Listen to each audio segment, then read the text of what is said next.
Hi, and welcome to Storytime. Here at Storytime, we read stories for parents and their little ones. In today's episode, we are reading the parable of the sower. Hi, and welcome to Storytime with Miss Dymond. I am Miss Dymond, and I'm excited to be here with you today to read to you the parable of the sower. This is a Christian parable found in Matthew 25, verses 14 through 30. Now, before we begin, please click on the subscribe button and the notification bell so you will be notified when new Storytime videos are available. And if you choose, feel free to leave a donation, and that information can be found in the description box below. Are you ready? Let's get started. Today's vocabulary word that goes along with the story is seed. S-E-E-D, seed. A seed is something that is capable of turning into something else. A seed, something that you start with that's capable of turning or growing into something else. Now, the story of the sower goes like this. Jesus went out of the house and sat by the lake. Large crowds gathered around him that he got into the boat and sat in the boat, while all the people stood out on the shore listening to the story. Then he told them many things and sayings in parables. A farmer went out and sowed seed. As he was scattering the seed, some fell along the hard path, and the birds came and ate it up. Some fell on rocky places where it did not have much soil. It sprang up quickly because the soil was shallow, but when the sun came out, the plants were scorched by the sun, and they withered because they did not have any roots. Other seed fell among thorns, which grew up and choked the plants. Yet still other seeds fell on good soil, where it produced a crop, some 100, some 60, or 30 times what was sown. Whosoever has ears to hear, let them hear. One of the disciples asked him, Jesus, why are you always speaking in these parables? Can't you just talk to us straight so we can get what you're saying? And Jesus answered him and said, the knowledge of the secrets of the kingdom of heaven is here being given to you. Other people, like those that are halfway listening, they may not get it. So he that has an ear to hear what I'm saying, listen and hear. And that's the parable of the sower. So let's talk about this story a little bit. This is a really good one to learn and understand and be able to apply it to your life. A seed, something that starts off really small, but when it is nurtured and developed, it can grow into something really huge.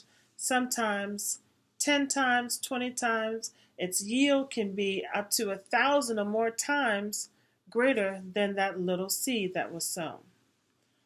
I think it's interesting to note here that the sower just went out sowing. He didn't take care, rather it was falling on stony ground or hard ground or soft ground or thorny ground. He just went out and sowed. And the sower was not punished or reprimanded or disciplined for wasting seed on, say, perhaps the stony areas. And I thought about that. Like, why wasn't he chastised? Why did you waste this seed on all this other area? And I thought perhaps the reason was because as the seeds grew and developed, the sower learned something from that experience. Rarely is there really any waste of the experiences we have in life. If we take a pause, we can always learn something from them.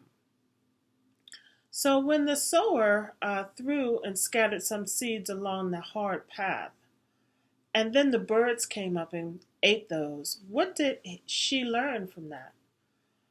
I liken it to when you go and just, let's use an example of you have a book you want to write. There's this book you want to write. It could be something about your experience or just some story in your head. You think it might be a bestseller. Or maybe it's really the story of your own life, but you want to write a book. So, an example of maybe you scattering that seed would be you go and tell that book to everybody. Hey, guess what? I got an idea. I want to write a book about this. You tell the next person. You meet someone in the train. You know, one day I think I'm going to write a book about this. Or you meet someone somewhere else and you're telling everybody about your book. You're scattering your seed because that book is an idea that has potential. So as you do that, people perhaps talk you down.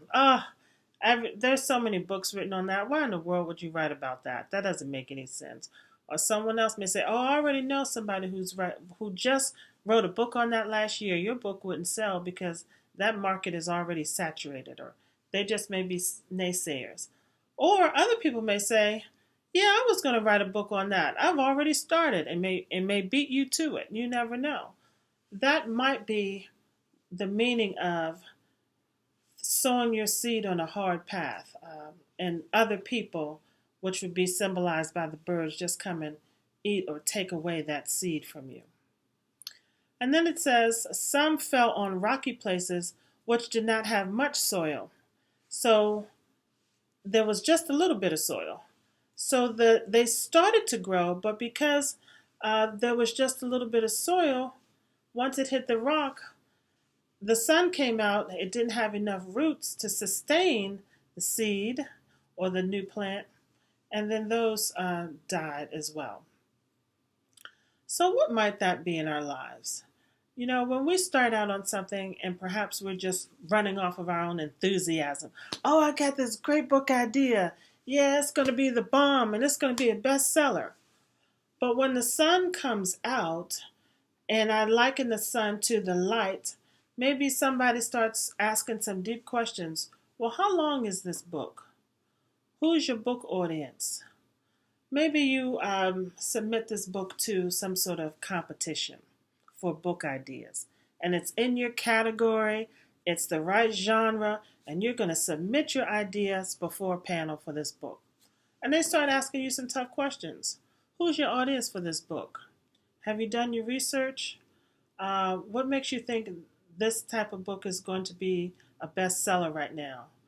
What's the budget for your book? Do you feel like you need to interview some people in this book? And you realize, I really haven't thought about that very much at all. So you don't have the depth, which would be equal to the roots, to really go deep into your idea. So therefore, when the light is shown on you, you're really not prepared. And that kind of allows that seed to die and fall away.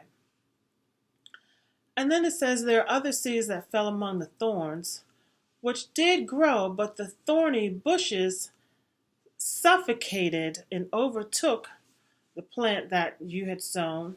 And then there, yet again, the plant doesn't really have a chance and it dies. These could be your naysayers and your negative ninny kind of people. They talk bad about your idea. They say, what in the world are you doing? Who do you think you are? You can't write a book. You can't be a bestseller. No one would believe you.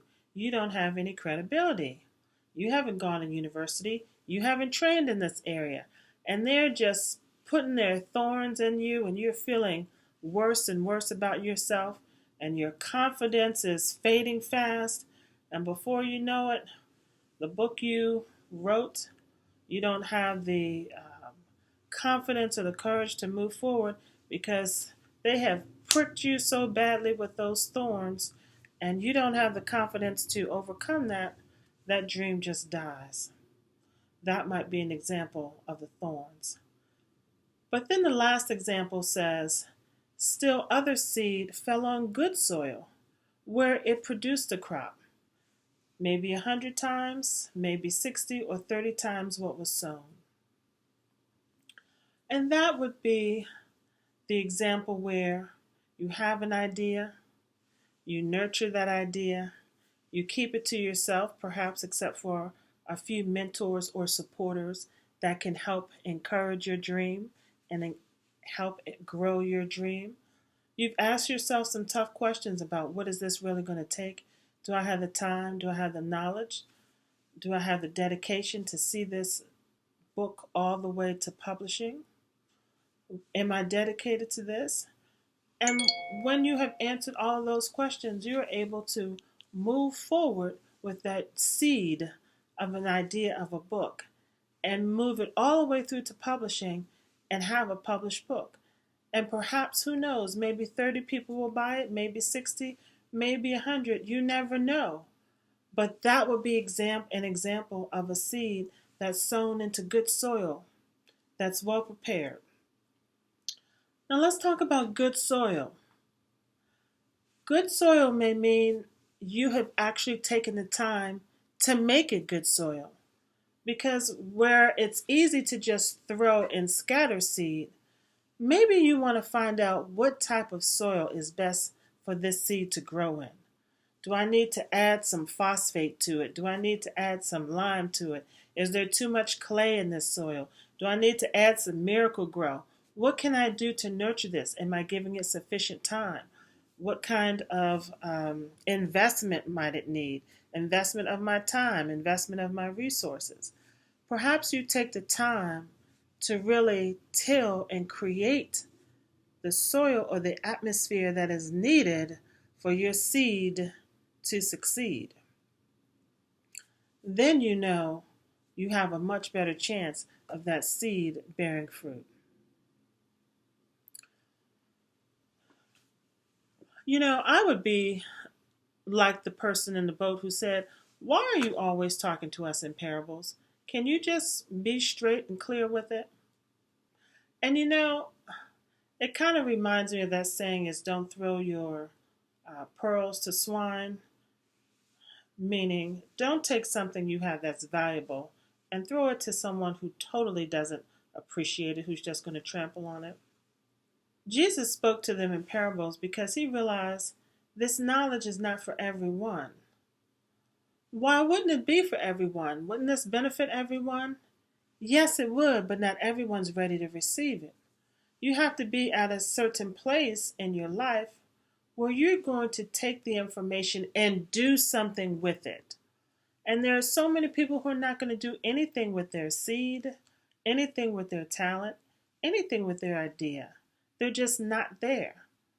And because of that, they may hear a good idea, but because they're not in that place of growth and development, it sort of goes in one ear and exits out the other.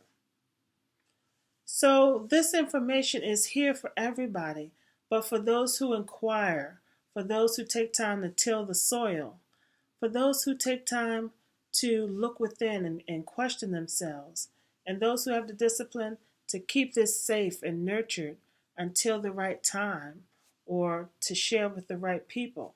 Those are the people who are going to be able to take this information, plant it accordingly, use wisdom, and allow it to grow. So if you have an idea, some seed that you'd like to plant into the world, take some time to think about that and ask yourself some tough questions. Do I have the right soil, the right atmosphere, the right investment of time, money, expenses, talent?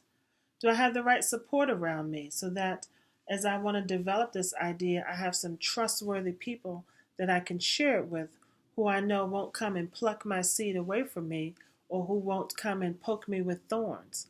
All of us are given some seed of some sort that we can grow and develop and share with others. I hope that you discover yours, and I really hope that you enjoyed the story of the parable of the sower. Thank you so much for being with me here on this episode of Storytime with Miss Dymond. Here's a big virtual hug to everyone out there. I will see you on the next episode. And if you enjoyed this, please consider a donation. The information is in the description box below. Bye for now.